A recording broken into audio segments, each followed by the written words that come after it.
damos paso al profesor doctor Álvaro Antón, que nos presentará al próximo conferenciante. Thank you very much for allowing us to take part in this event, which undoubtedly represents a milestone in the reception of Edith Stein's work in Spanish. We now give way to Professor Dr. Álvaro Antón, who will introduce the next speaker.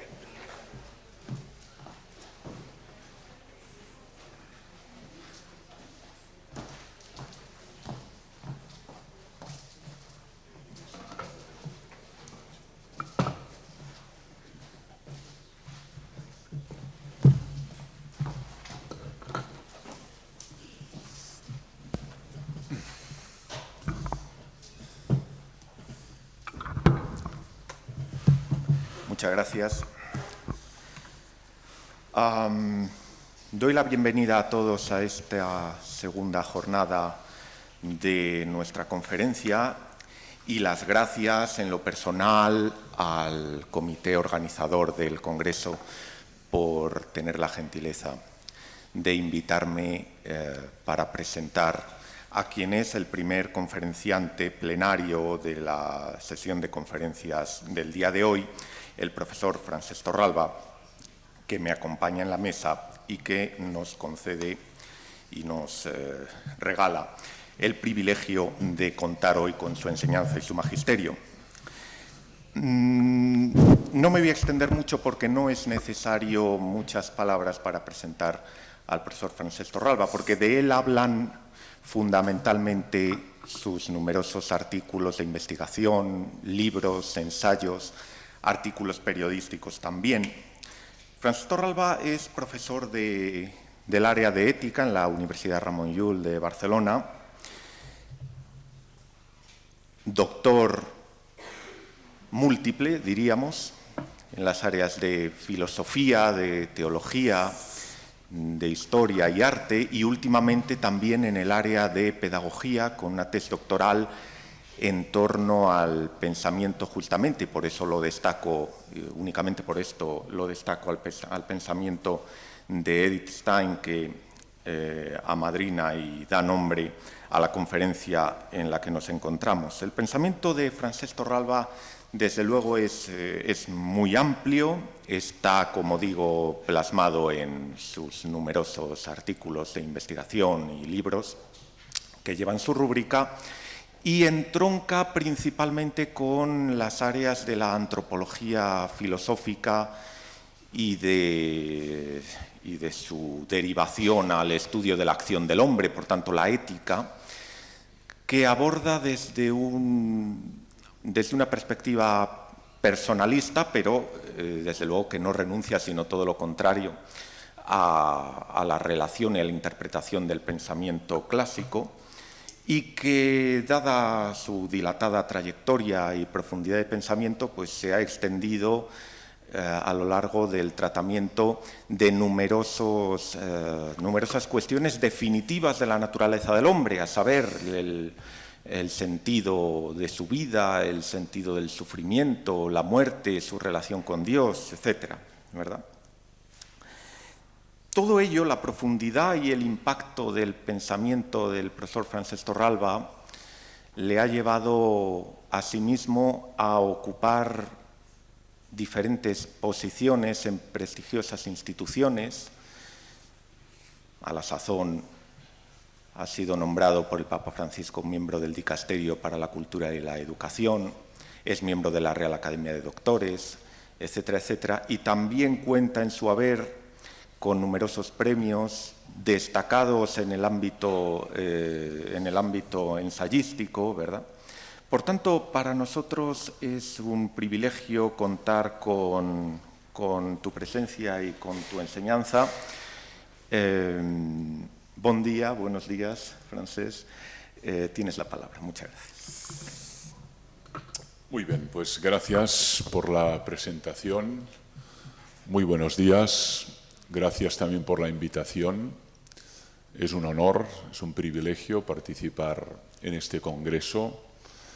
Quiero felicitar al profesor Mariano Crespo por la traducción de Endliches und Ewiges Sein, una obra realmente dificilísima de traducir y que valoro extraordinariamente. Voy a leerla atentamente. y a toda la organización por la complejidad que supone organizar un congreso de esta dimensión.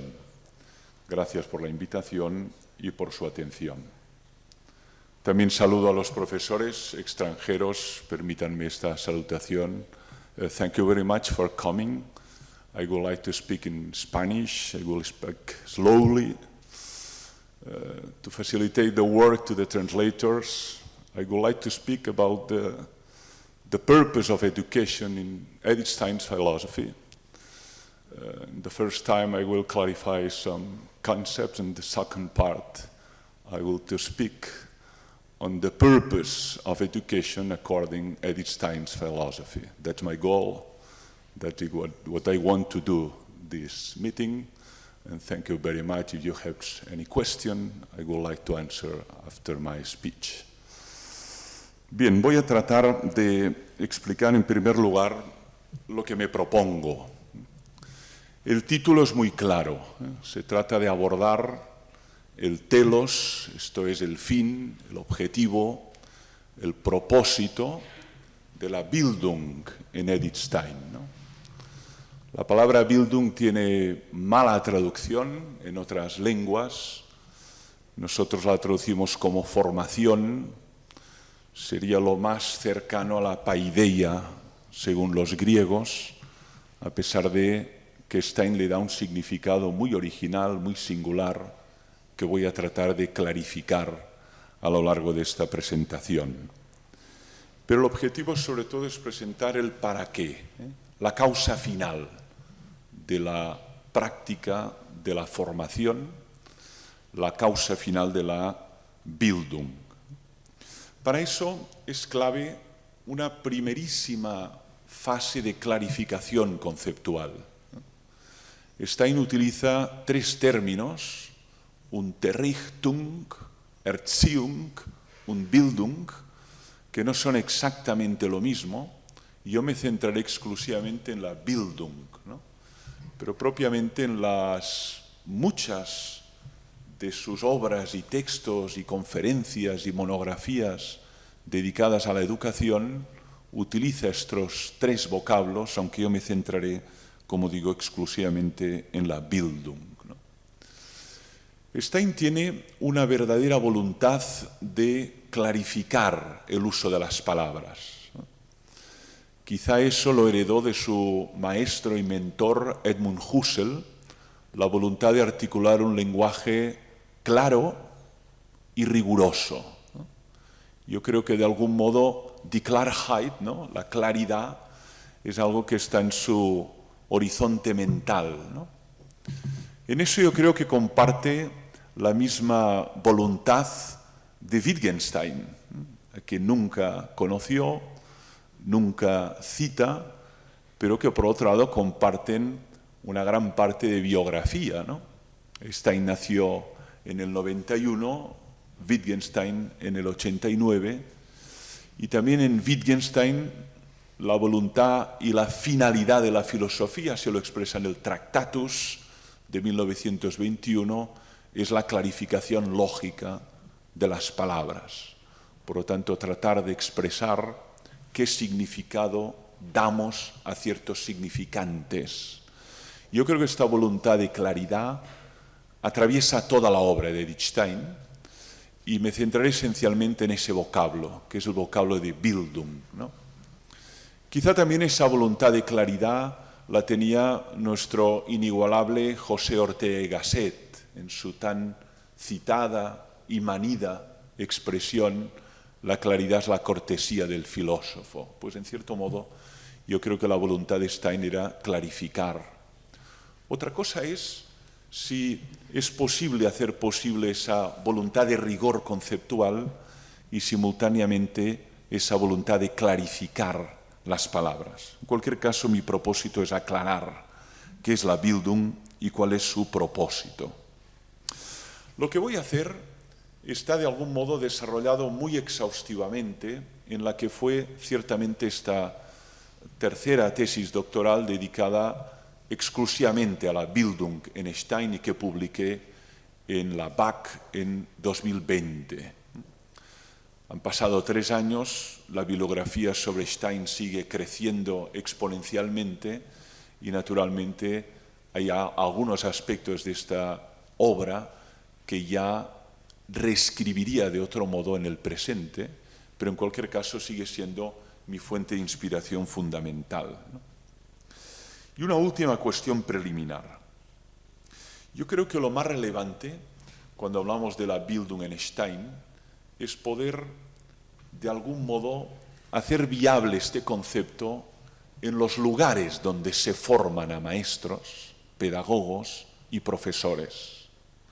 Mi impresión es que todavía subsiste una ignorancia oceánica respecto a Stein en la mayoría de las facultades de pedagogía, de magisterio, cuanto menos de nuestra geografía, con algunas excepciones muy contadas en algunas universidades católicas, pontificias o de inspiración cristiana. Pero por lo general se ignora profundamente su pensamiento pedagógico, su noción de formación, y a mí me parece simplemente algo que debemos subsanar quienes consideramos que esta aportación puede iluminar la práctica educativa a futuros maestros, maestras, educadores, profesores también universitarios.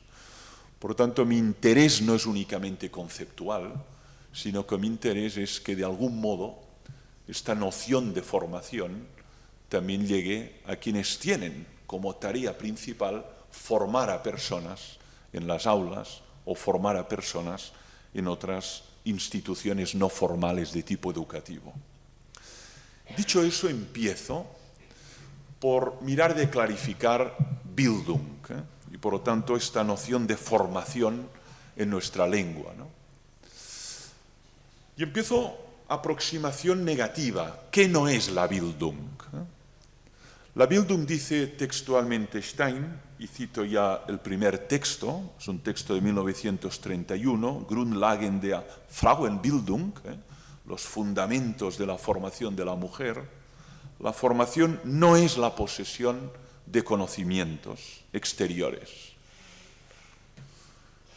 no es la acumulación de saberes, no es albergar un conocimiento enciclopédico, o cuanto menos no es solo eso, ni fundamentalmente eso. A eso le podríamos llamar erudición o incluso eso, acumulación de saberes, ¿no? Pero formar a una persona no es simplemente yuxtaponer saberes, acumular saberes, ¿no? No es, por lo tanto, adquirir lo que podríamos denominar un conocimiento enciclopédico. De algún modo aquí Stein trasciende el ideal de formación que está implícito en la Aufklärung, en la Ilustración y también en parte del romanticismo, ¿no? En estas etapas de la historia, la formación tiene que ver con adquirir un conocimiento lo más enciclopédico posible del mundo, de tal modo que esa persona pueda expresar conocimientos de las denominadas por Dilthey ciencias de la naturaleza, las Naturwissenschaften, y también las ciencias del espíritu, ¿no? Las Geisteswissenschaften, ¿no? De tal modo que esto es una persona formada, ¿no? No, Stein trasciende este concepto, ¿no? Esto puede ser una persona erudita o sabia o una persona con multiplicidad de conocimientos, ¿no? Pero la formación tiene otra dimensión, tiene otra naturaleza, es un proceso de otra naturaleza, de otra finalidad, ¿no? ¿Cómo la define en este mismo texto del año 31? Dice, es la configuración de la personalidad humana bajo el influjo de múltiples fuerzas que la van formando. La configuración, ¿no? Por lo tanto, es introducir una forma, eine Gestalt, una forma a ese ser, a través de distintas fuerzas que influyen sobre ese ser, que no es un ser pétreo o acabado, o un ser ya delimitado, sino un ser en proceso de devenir algo que todavía no es. Por lo tanto, un ser en proceso.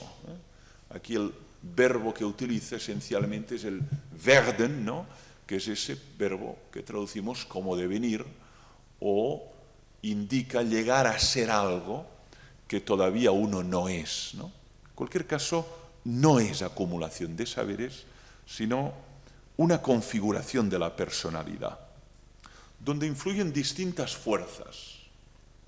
Fuerzas exteriores, äußere Kräfte, y fuerzas interiores, ¿no?, innere Kräfte, ¿no? Pero en cualquier caso, todo eso va configurando ese ser, esa persona, esa identidad.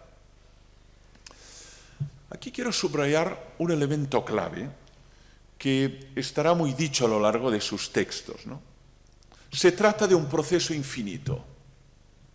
Ein unendlicher Prozess, dice, un proceso infinito.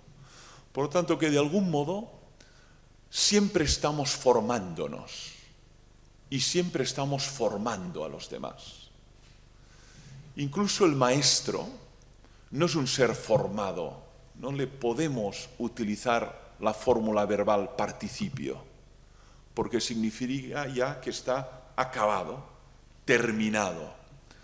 Es un ser en proceso de formación, como lo es el educando. Lo que pasa es que se le supone que lleva más tiempo formándose. Y eso es lo que le habilita para poder formar a otros. Pero en cualquier caso, no se trata de una dualidad en la que el educando está en proceso de formación y el educador está ya formado, sino que ambos se van formando a lo largo de su vida o de sus vidas. Eso me parece interesante. Porque de algún modo, cuando hablamos de formación a lo largo de la vida, esto parece como si hubiera sido un descubrimiento reciente, ¿no? No, es un proceso infinito. Por lo tanto, aunque nuestra vida durara 100 años más, aunque los transhumanistas tengan razón, el proceso de formación siempre está abierto, porque siempre somos receptivos a fuerzas exteriores e interiores que nos van configurando, de tal modo que esta personalidad no es pétrea o no es acabada. Luego lo expresaré con alguna imagen que utiliza la misma filósofa. Voy a introducir todavía una tercera idea sobre lo que es formar. He dicho configurar la persona humana, he dicho que es un proceso infinito, pero digo una tercera idea que quiero también subrayar, ¿no? Es un proceso cuyo fin es que esa persona llegue a ser lo que está llamada a ser. Y aquí aparece el concepto de Anruf, o de vocatio, o de vocación, ¿no?, que luego desarrollaré. Es un proceso cuyo fin es que esa persona alcance, llegue a ser lo que está llamada. Por lo tanto, presupone que alguien llama. Y ese alguien que llama en Edstein es Dios, es God. Alguien llama a que seas algo que todavía no eres. Lo que pasa es que para alcanzar ese alguien que estás llamado a ser, requieres de la comunidad. El factor Gemeinschaft, la comunidad es clave para que puedas alcanzar ese propósito. Me parece clave también introducir este elemento en la palabra Bildung, sobre todo en contextos educativos donde la palabra vocación, vocatio, Anruf, simplemente ha desaparecido del horizonte intelectual. Incluso en algunos contextos introducir el término vocación genera todo tipo de enemistades o anticuerpos o incluso actitudes hostiles, ¿no?, porque presupone que alguien llama a una misión a todo ser humano y a una misión particular, ¿no? Lo desarrollaré al final, pero eso sí que lo podemos vincular a la idea de proyecto, a la idea de misión o a la idea simplemente de vocación, ¿no? Heidegger hablaba de la llamada del ser, ¿no? De Anruf des Seins, ¿no? En cambio Stein habla de Anruf des Gottes, ¿no? Es Dios quien llama al ser humano a desarrollar su proyecto vital, ¿no? Hay otra idea de entrada que yo entreveo respecto a la Bildung en Stein. Se trata de un concepto polisémico, de un concepto que tiene pues, distintas caras y facetas, que quiero también subrayar, ¿no? ¿Qué es formar a una persona? Es desarrollar sus potencias latentes para que alcancen su dimensión de actualidad, ¿eh? Lleguen a ser acto, esas potencias que están ahí latentes en ese ser, en ese niño, en ese adolescente, en ese joven, ¿no? Todos entrevemos aquí el lenguaje aristotélico tomista, ¿no? Y la idea de dynamis o de potencia, ¿no? En efecto, para Stein, formar a un ser humano significa identificar qué potencias, es decir, qué capacidades latentes hay en ese ser humano, con el fin de que pueda desarrollarlas, extenderlas, planificarlas en el máximo grado, ¿no? Eso es un proceso, ciertamente. Es un proceso que no es inmediato, que requiere de un factor clave que se llama tiempo. Para alcanzar esa actualización de esas potencias se requiere de tiempo. Lo digo porque en sociedades caracterizadas por la hiperaceleración o la velocidad es muy difícil que esa actualización de las potencias tenga lugar. Porque para que pueda hablar o pueda escribir o pueda aprender otra lengua o pueda conocerse mejor, simplemente se requiere de tiempo. Tiempo de interacción entre educador y educando. Lo digo porque es muy inconciliable la sociedad de la hiperaceleración con la tarea artesanal de educar a un ser humano. Y Stein entiende esa tarea en el sentido artesanal o künstlich, ¿no? Artística, artesanal, ¿no? Sin negar que hay una dimensión objetiva y científica, pero tiene una dimensión de artesanía, como la tiene también el arte terapéutico. Una dimensión que trasciende la Wissenschaft o trasciende la ciencia estricta, ¿no? Todavía dos ideas más y voy a desarrollar especialmente el fin, el objetivo, ¿no?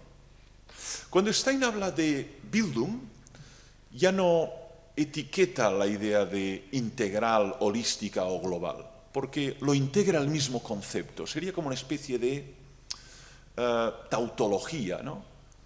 La Bildung o es integral o no es integral, ¿no? La Bildung o es global o no es global, ¿no? De algún modo sería como el triángulo, pues por definición tiene tres lados y tiene tres vértices, ¿no? No es necesario unir a la palabra triángulo el hecho de que tenga tres vértices. Eso pasa, y lo quiero subrayar, porque la formación, la Bildung, tiene que ver tanto con la exterioridad de la persona como con su interioridad, ¿no? Son dos términos que utiliza, ¿no? Äußerlichkeit, ¿no? Exterioridad, y Innerlichkeit, ¿no? La interioridad, ¿no? De tal modo que la formación no va orientada solo a la formación de esa corporeidad, ¿no? Que también está en proceso de formarse por las fuerzas materiales, ¿no? Los nutrientes. En el entorno material ese cuerpo va asumiendo una serie de elementos, ¿no? Y eso le van formando, ¿no? Que tiene que ver con la ingesta, tiene que ver con esos elementos que van haciendo crecer esa corporeidad, la Leiblichkeit, ¿no? Pero también está la formación de la dimensión interior o de la Innerlichkeit, ¿no? Lo digo porque hay muchas formas de concebir la educación que son reduccionistas, ¿no? O que focalizan el centro de interés en la corporeidad y por lo tanto hay una gran ejercitación de tipo físico. Quiero recordar que Stein era también una mujer preocupada por el desarrollo de la corporeidad, sabemos que practicaba el remo, que le gustaba el excursionismo, que practicaba grandes caminatas, ¿no? Pero por otro lado, la formación interior de la persona, que es lo esencial de la persona, su alma, ¿no? Dice él, ¿no? Pero sin olvidar la formación de la dimensión exterior, ¿no? Por lo tanto, ella entiende que la formación o es integral o no es formación, o tiene en cuenta todas las dimensiones y facetas y ángulos de ese polígono tan complejo que es la persona, o no es formación. Se podría decir que es un desarrollo de todas las dimensiones, capacidades, visibles e invisibles del ser humano. Eso es formar a un ser humano, ¿no? Por lo tanto, donde hay atrofias o hipertrofias, no hay un desarrollo armónico. Cuando hay una focalización en la corporeidad o en lo que los filósofos romanos decían la cura corporis, y hay un déficit de la cura anime, no hay una formación integral. A Einstein le preocupa esta formación que abarca las dos dimensiones de la persona, la exterioridad, Äußerlichkeit, y la interioridad, lo que denomina la Innerlichkeit, ¿no? En cualquier caso, la formación es, último punto de definiciones que doy, es ese proceso cuyo fin es el crecimiento de la persona, en todos los sentidos de la palabra crecimiento. Crecimiento exterior, crecimiento interior. Voy ahora a desarrollar una imagen para ahondar en lo que significa dar forma. De hecho, formar tiene que ver con introducir una forma. Y utilizo una imagen que es una imagen que, como toda imagen, ayuda pedagógicamente, pero tiene límites, y ella misma lo reconoce, ¿no? Que es la imagen del alfarero. El alfarero recoge una masa de barro y da forma, de tal modo que al final tiene una figura que ha ido esculpiendo a la luz de un arquetipo o de un modelo, ein Urbild, un modelo arquetipo, y ha dado forma a esa masa, por otro lado, movible, dinámica, siguiendo como horizonte un modelo arquetípico, ¿no? De hecho, esta es la misma idea que expresa Platón en el Timeo, ¿no? Cuando dibuja la tarea del demiurgos, es el que da forma, pues, a una materia, la ile, tratando de dar forma al mundo a imagen de un mundo ideal. Lo que pasa es que, como el demiurgo es un dios menor, no construye o da forma de un modo perfecto a esa materia, ¿no? Pero en cualquier caso tiene un horizonte, la belleza, el bien, la unidad, que pueda reproducir en esa obra, ¿no? La imagen es valiosa, pero tiene límites, tiene fronteras, ¿no? Pero es interesante para pensar más a fondo qué es la Bildung. Es formar, ciertamente, pero formar a la luz de un arquetipo, de un modelo. El modelo puede ser implícito o explícito, pero quien forma, da forma a la luz de un modelo. Y el modelo para Einstein es Cristo. El modelo para Einstein es Jesucristo.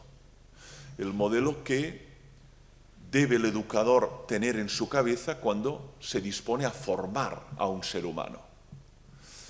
Podría ser otro, ciertamente, pero para formar es indispensable un modelo. Lo que pasa es que el que forma no es el modelo. Y entre él y el modelo hay un infinito.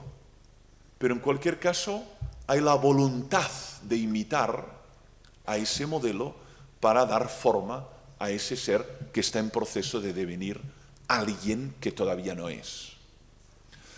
Pero la imagen, digo, es imperfecta y Einstein lo expresa. ¿Por qué?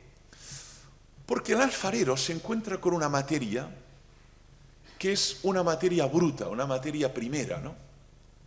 pero no tiene una forma interior, no tiene una vocación, no tiene una tendencia natural hacia algo. En cambio, el educando sí. El educando no es una tabula rasa, no es una realidad inerte que uno le va dando forma de tal modo que es un sujeto pasivo que se va configurando según la forma del educador, sino hay una forma interior en ese educando, eine innere Gestalt, que de algún modo el que educa debe extraerla, debe de algún modo aflorarla, que salga fuera y que adquiera volumen.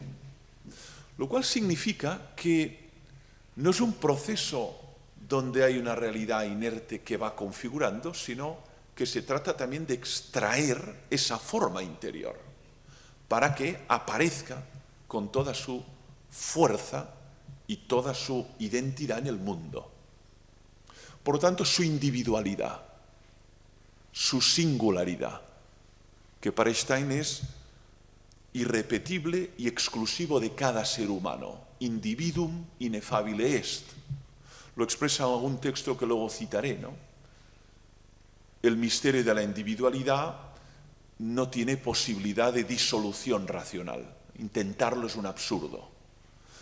Pero educar no significa negar esa individualidad, sino justamente dar forma a esa individualidad para que emerja con toda su fuerza. Aquí está más presente la idea mayéutica y la idea socrática de extraer lo que hay dentro del educando. Sócrates se inspiró en el arte de su madre, que como sabemos ayudaba a las mujeres a dar a luz. Está más presente eso a la hora de formar que no una tarea exterior cuyo fin es configurar desde fuera a ese ser humano. Por eso, quizá la imagen del barro y del alfarero hasta cierto punto es adecuada, pero hay que compaginarla con otra, que es que ese ser que es el educando, en la medida que es un ser único y tiene una forma interior, es también proactivo y también es responsable de su formación. Por eso viene esa frase que es muy simple, pero es muy valiosa, ¿no? Toda formación es autoformación. Alle Bildung ist Selbstbildung. Toda formación es autoformación, ¿no? ¿Por qué? Porque de un modo el ser que se forma no solo es receptor, digamos, pasivo de estímulos externos, sino que elige en un determinado momento intencionalmente esos elementos que me van a servir para alcanzar mi objetivo, mi fin.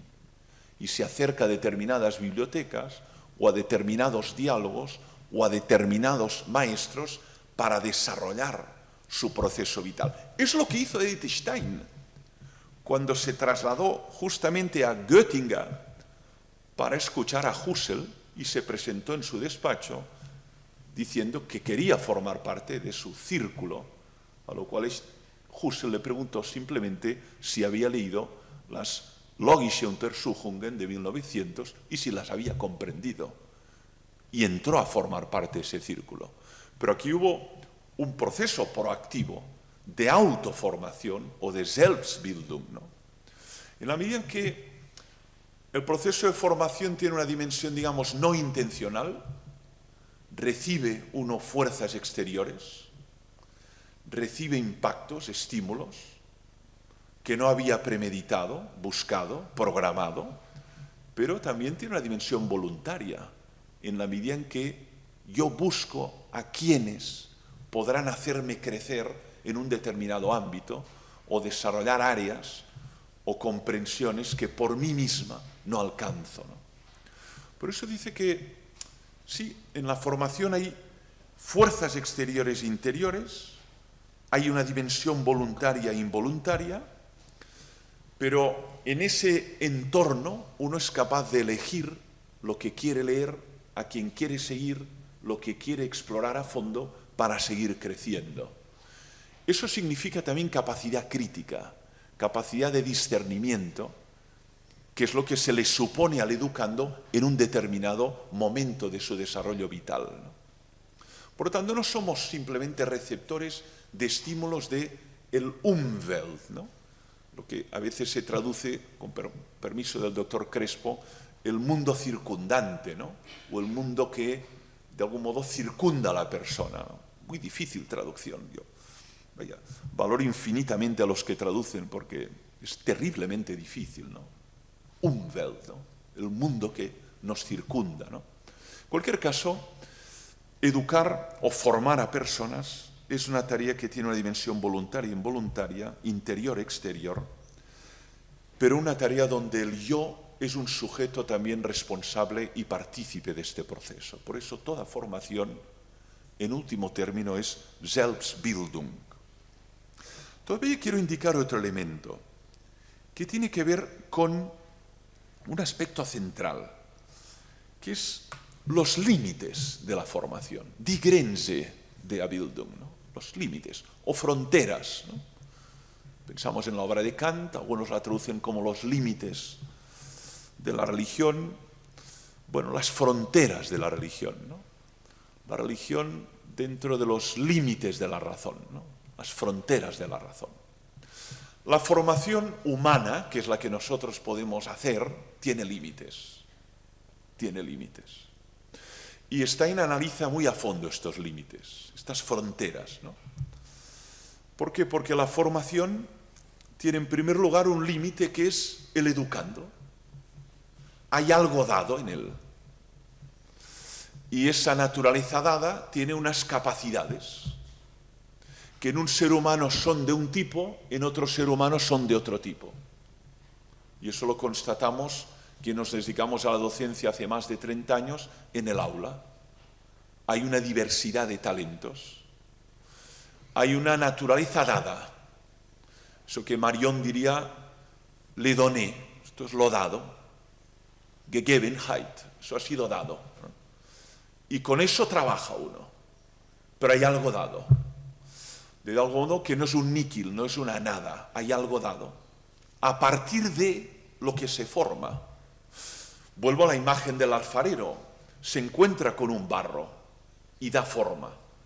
Pero si no hay nada, ¿cómo voy a formar la nada? Por lo tanto, hay algo dado.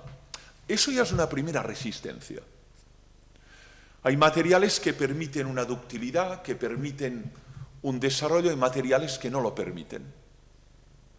Pero en cualquier caso, es fundamental reconocer el primer límite, el educando, que es límite y condición de posibilidad, porque si no existe no hay formación. Como aquello de la paloma kantiana, ¿no? Bueno, el aire es resistencia, pero es condición de posibilidad, si no, no puede volar. Por lo tanto, hay el educando, es límite y condición de posibilidad. Luego está la otra frontera, el educador, el formador. También tiene sus límites pedagógicos, didácticos, sus conocimientos, su experiencia vital, sus lecturas, su imaginación. También es un ser limitado, que se encuentra con otro ser que también es limitado, que es el educando.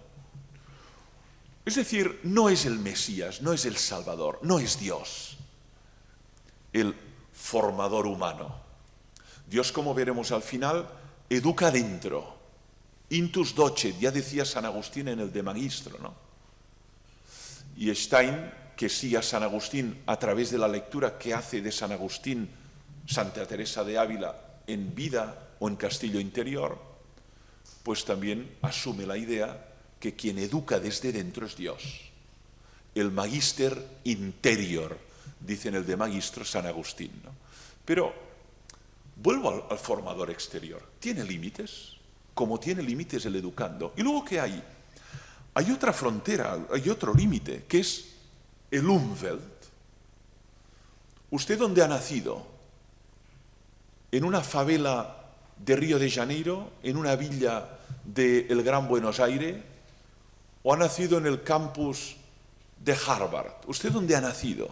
¿Cuál es el Umwelt? ¿Qué tipo de estimulaciones ha recibido en su hogar, en su entorno? ¿Cómo no va a configurar la personalidad de ese ser humano? Eso da mucho que pensar porque, de algún modo, está conjugando lo innato con lo adquirido, ¿no? Hay algo innato que puede ser extraordinario, pero en ese entorno no ha tenido las condiciones para desarrollarse. Y aquí utilizo la imagen agraria que está en el Nuevo Testamento, ¿no?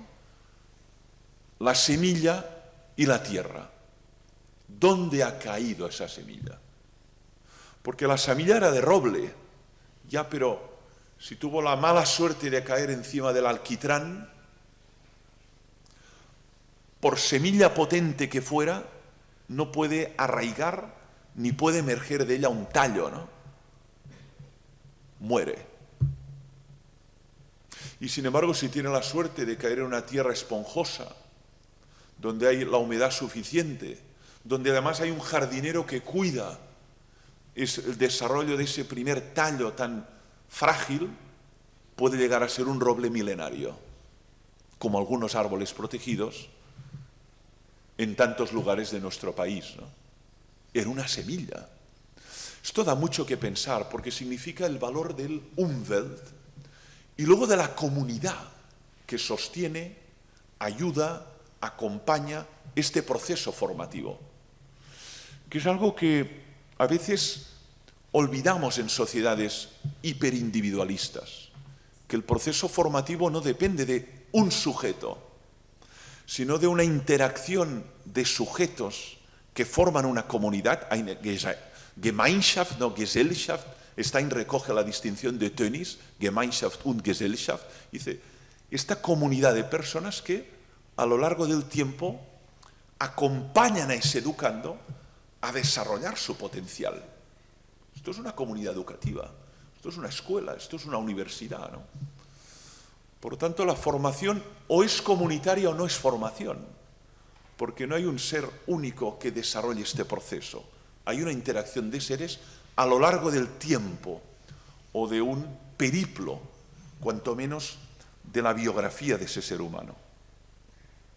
Bien, todavía un último dato antes de ir a la vocación, que es el último que quiero tratar. Además de las fuerzas naturales, está la fuerza de la gracia. Aquí Stein introduce un elemento que ya trasciende la filosofía de la educación y nos introduce en la teología de la educación. Yo creo que no vale una lectura secularizada de Stein, porque de algún modo desfigura lo que es la totalidad de su obra. En su obra hay una riquísima y rigurosísima filosofía de la educación, pero simultáneamente hay también una rigurosísima teología de la educación, que también es una disciplina olvidada no solo en las facultades de pedagogía, sino en las mismas facultades de teología. ¿De qué me está hablando cuando habla de teología de la educación? Pues Stein introduce un elemento que es la fuerza de la gracia.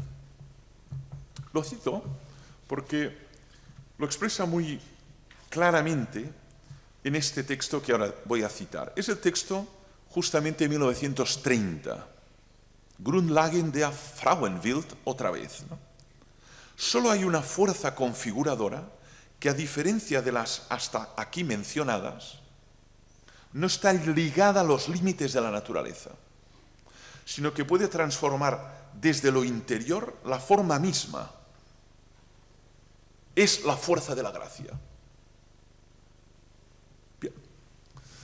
O sea que en ocasiones se da lo inesperado, lo excepcional, lo que nadie había previsto, una transformación en ese sujeto que con los mecanismos naturales, los formadores que tenía a su alcance, sus padres, sus educadores, nadie se explica cómo ha podido trascender y llegar a esos niveles de madurez intelectual, emocional, la gracia ha actuado.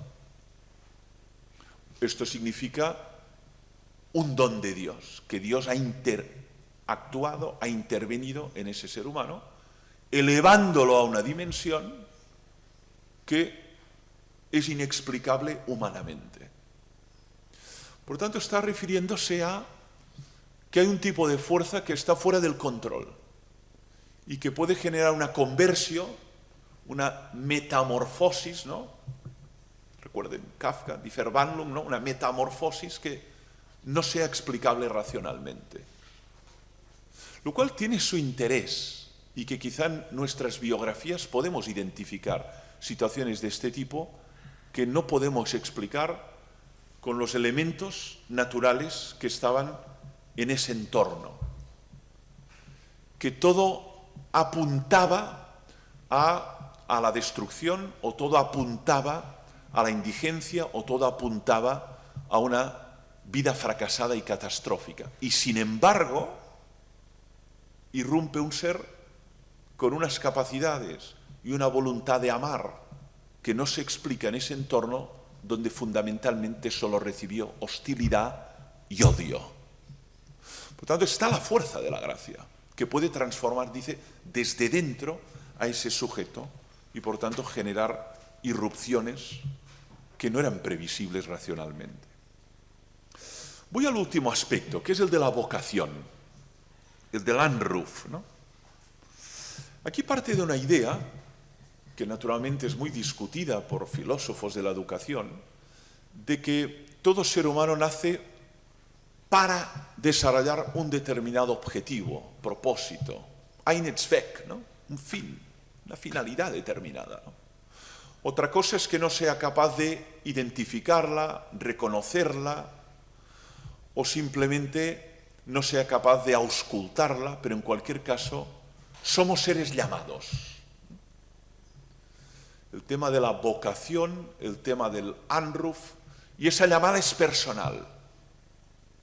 Y esa llamada no solo es una llamada que a veces leemos de un modo maniqueo, ¿no? A la vida consagrada. No, no. Uno puede ser llamado a la vida de educar, o llamado a una actividad social, o llamado a una implicación política, o llamado también naturalmente a la vida consagrada y llamado a servir a la Iglesia dentro de las vocaciones de vida consagrada. ¿Cómo no? Pero la vocación es mucho más amplia, ¿no? Incluye la vocación laical, ¿no? La vocación laical es un tipo de vocación dentro de las vocaciones de la Iglesia, ¿no? Como está la vocación a la vida monástica, ¿no? Entonces, el ser humano, en primer lugar, hay algo dado, y eso algo dado no es una realidad, digamos, inerte, quieta, sino que apunta. Hay una tendencia, hay una natürliche Tendenz, ¿no? Una tendencia natural hacia. Lo que pasa es que para poder desarrollarla necesitará, como digo, una comunidad.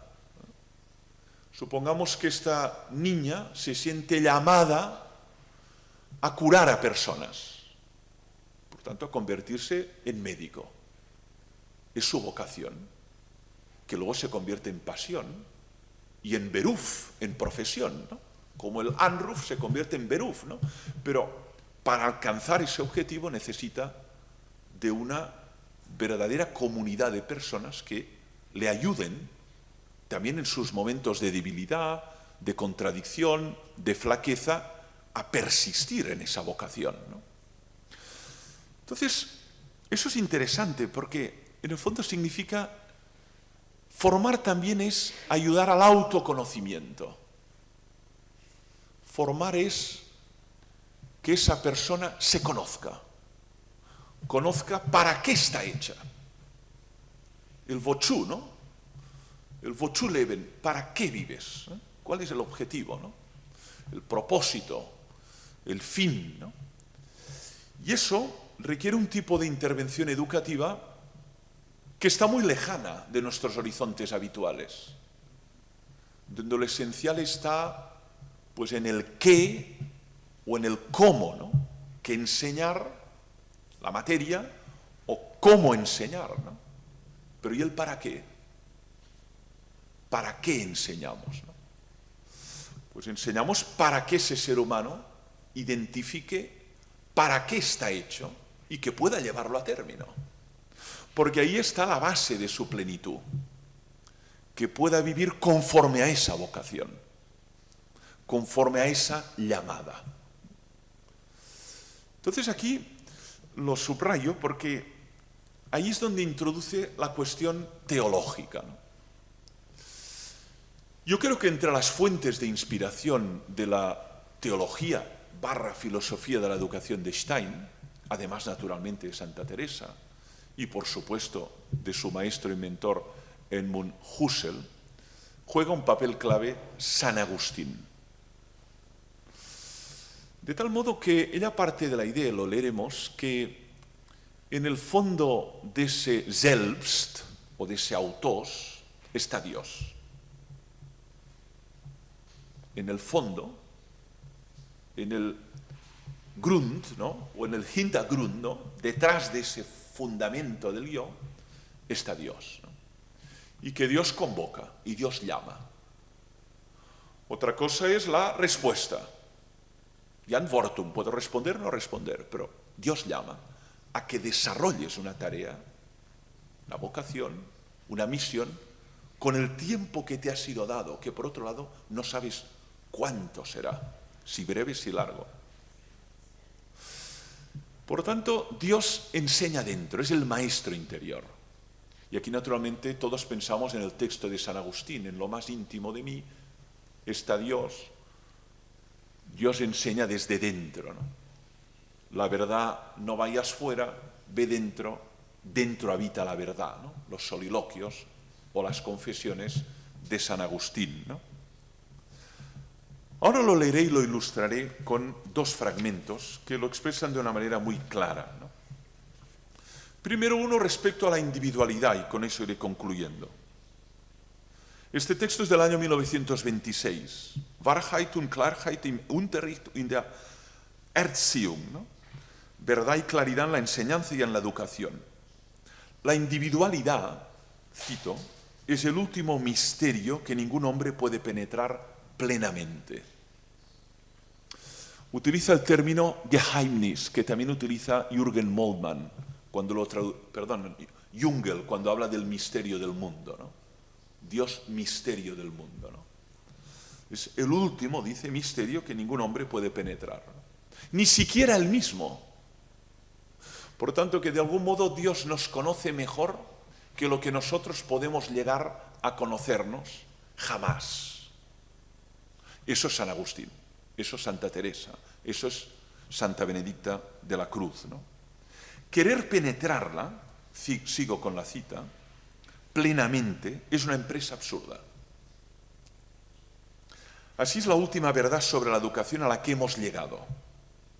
La constatación de los límites, aquí utiliza el término die Grenze, los límites a que está sometido nuestro trabajo educativo. Llegamos donde podemos. Lo decimos coloquialmente los profesores. Hacemos lo que podemos. En el aula hacemos lo que podemos. Vienen como vienen. Y con eso trabajamos. Ojalá vinieran como, pero vienen como vienen. Hacemos lo que podemos. Tenemos límite. Y sigue. Nosotros echamos la semilla. ¿Lo ven? La imagen neotestamentaria, ¿no? Pero no sabemos si cae en terreno pedregoso o en tierra buena. Echamos la semilla. Y el que hace crecer es Dios. Y la palabra Dios aparece en cursiva en el texto original, Gott. El que hace crecer esta semilla es Dios, ¿no? Por lo tanto, es una teología de la educación. El ser humano que educa, dice, hace un trabajo preambular, preparatorio. De algún modo, preparamos el terreno. De algún modo, ayudamos a que descubra esa vocación. Pero nosotros no llamamos. Nosotros tenemos que crear las condiciones para que ausculte la llamada. Y si ausculta esa llamada, sabrá para qué ha nacido. Y eso exactamente lo dice San Agustín en el De Magistro. Dice, el Magister Exterior, que es el profesor que está en el aula, yo el lunes, enseña desde fuera, pero el magíster interior enseña desde dentro. ¿Cuál es el propósito del magíster exterior? Dice que el educando se encuentre con el magíster interior, el encuentro. Se dé cuenta de que está llamado a desarrollar una tarea por Dios. Dice, cuando ha alcanzado ese encuentro, el maestro exterior ya se puede retirar, porque ya sabe a dónde va. Necesitará ayuda, apoyo, pero nosotros no estamos para determinar su vocación, sino para ayudar a que se haga realidad. Los padres no tenemos que determinar la vocación de los hijos, ni el propósito, ni el para qué están. Tenemos que acompañar a que esa vocación adquiera volumen y realidad, aunque no fuere lo que habríamos imaginado para ellos. Pero educar no es trasladar en el hijo nuestros deseos frustrados. Tienes que hacer lo que yo no hice, tienes que llegar a donde yo no llegué, tienes que conseguir lo que yo fracasé. Tienes que desarrollar lo que es tu vocación y nosotros te vamos a ayudar, junto con todo un claustro y un conjunto de educadores. Y concluyo ya con un último texto que es especialmente valioso para eso que estoy mirando de explicar. Es un texto también del año 1926. Lo que nosotros realizamos, dice Edith Stein, en la educación es solo un trabajo preparatorio muy modesto. La humildad es muy modesto. Esto sí que es posible, consiste principalmente en intentar encauzar el objetivo general de la educación. Decíamos que hemos llevado al niño por el camino recto cuando lo hemos elevado al punto en que quiere vivir el seguimiento de Cristo, el Urbild Christus, ¿no? Es decir, que renuncia a su propia voluntad y deja la dirección de su vida en las manos de Dios. A primera vista parece como si hubiese renunciado con ello a la individualidad. A primera vista, de ninguna manera es este el caso. Porque desarrollar esa vocación no representa la destrucción de la individualidad, sino su plenificación, su realización plena, ¿no? Porque ha sido creado para una determinada finalidad. Y por lo tanto, sostenerse en esa voluntad no significa renunciar a la individualidad, sino justamente ser empujado y sostenido a la realización plena de esa individualidad en el mundo. Y en última instancia, dice en el 32, en un texto que hasta ahora no había citado, vocación del hombre y de la mujer según el orden de la naturaleza y la gracia, Beruf des Mannes und der Frau nach Natur, un Nan de Ordnung, en última instancia dice, es Dios mismo el que llama.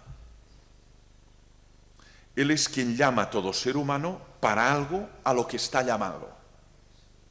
A cada ser humano individual para algo para lo que está llamado de forma completamente personal. Quien llama es persona, Anruf des Gottes, y el sujeto convocado también es persona. En la ontología de Heidegger, quien llama es el ser,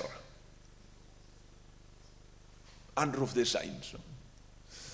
Pero el ser llamado es una persona, es el Dasein, ¿no? Que tiene que desarrollar un Entwurf, un proyecto, para que su vida sea auténtica, ¿no? Pero Einstein no llama al ser, llama a Dios. Y esa llamada no lleva a la destrucción de la individualidad, sino que te llama a ser tú mismo. Pero para alcanzar ese tú mismo requieres de la comunidad y del tiempo, que es el tiempo que ustedes me han dado para esta ponencia. Gracias infinitas. Thank you very much for your attention.